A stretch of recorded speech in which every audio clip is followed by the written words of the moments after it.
Hello and welcome to day one of the TooFatLardies 2023 Advent Calendar. Once again, we're gathered in the Great Hall on Lard Island to open the windows on our very special festive calendar and share those moments with you, the listener. Behind each window is a question, so let me open the first one and see what's behind it.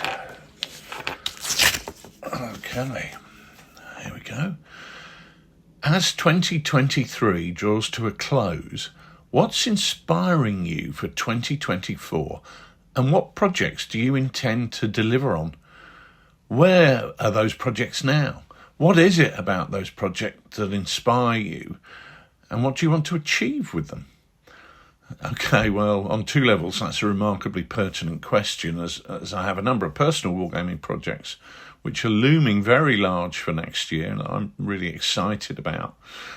First of all, in terms of the business, 2023 was due to be a really busy year for both TooFatLardies and Rise of Its Press, with 3 rule sets and 1 handbook due to be released. Obviously, What a Cowboy came out in the summer and that was really well received and that was fabulous to see.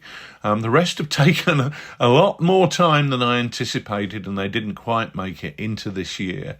However, we have made lots of progress. General Darmay is now at proofreading stage and will be going to the printer early this month in December for a release in January.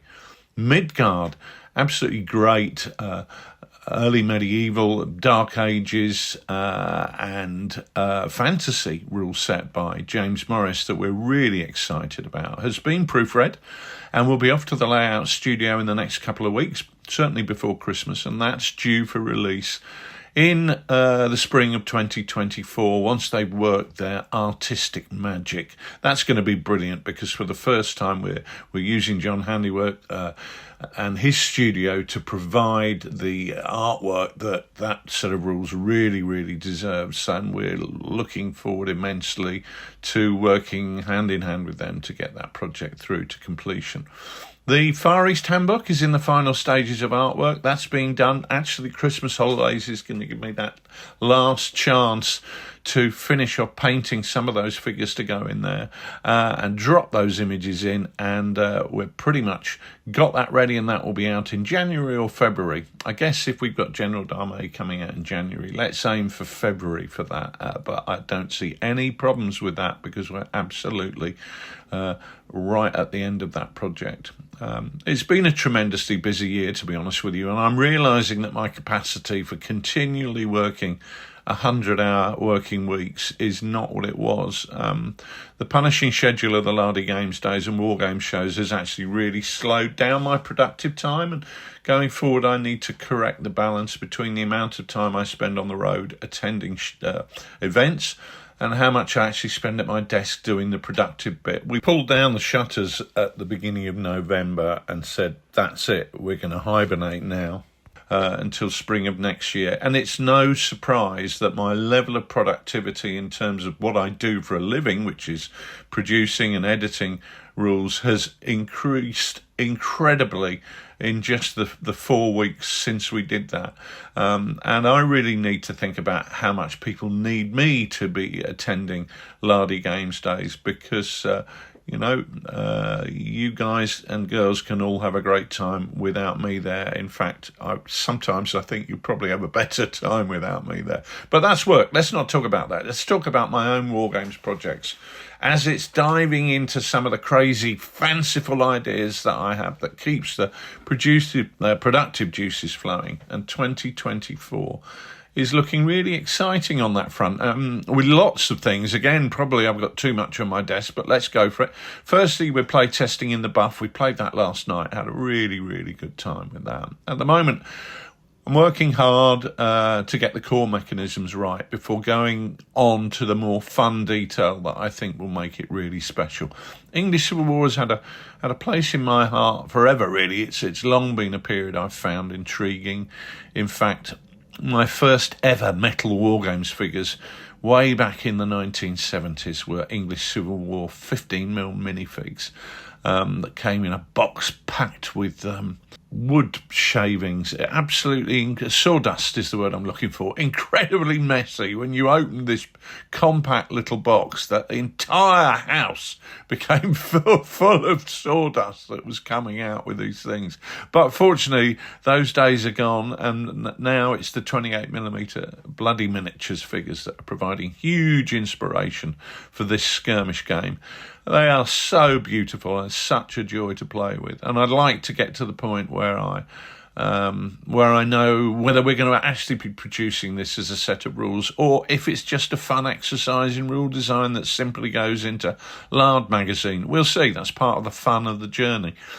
Secondly, and equally excitingly, and actually with a degree of poignancy, I'm building a couple of forces for Midgard, which is fabulous in its own right, but I'm using a fantasy world background that I worked on with Mike Hobbs a few years ago, obviously before Mike sadly died.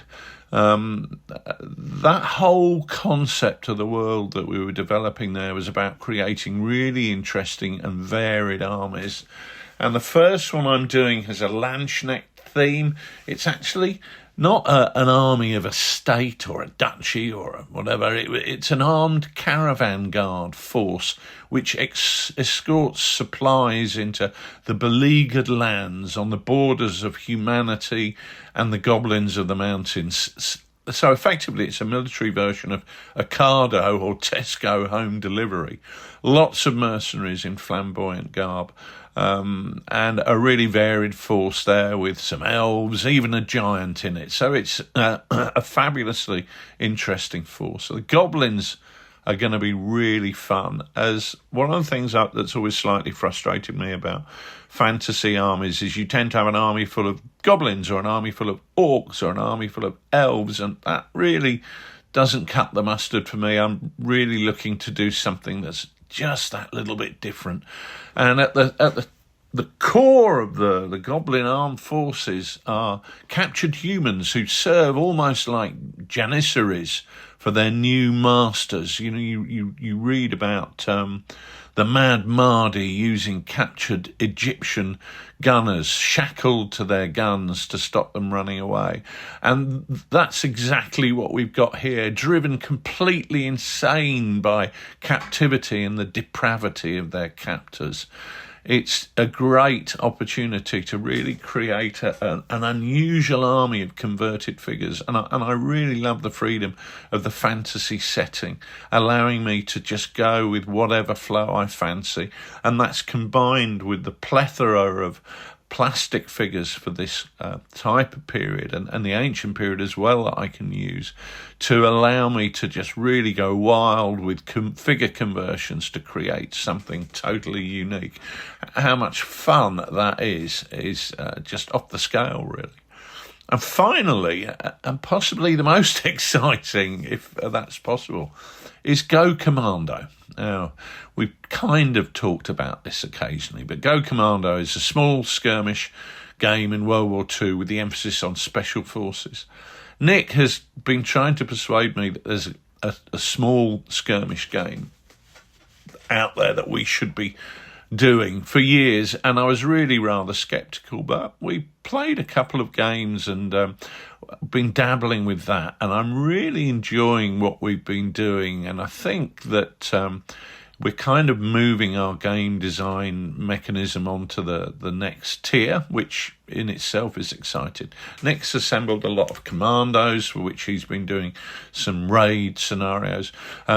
I've just bought some LRDG and SAS vehicles, along with some dismounted figures, and I'm really looking forward to getting those painted up and doing something on that in the new year. Possibly most exciting of all will be that Nick and I are going to be working hand in glove on this project together. We wrote I Ain't Been Shot Mum together originally, our very first set of rules, and since then we've always got involved in each other's game design process, but usually with one or the other of us taking the lead in that process, with the other just getting involved, naturally, as we do, to support each other.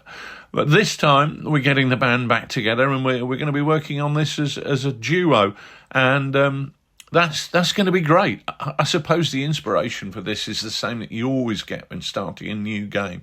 You know vaguely what you want, where you want to end up, but the path to get there is a mystery. What adventures, what problems we will encounter along that journey will be less fantastical than crazy, insane janissaries in Midgard, but they'll be equally challenging, and like all good puzzles, hopefully they'll be fun to overcome, and we'll see that through to its destination.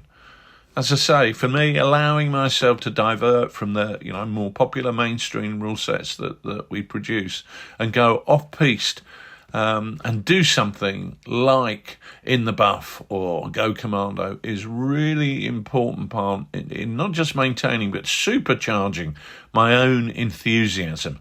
Long may that continue into 2024, and who knows, hopefully way beyond that.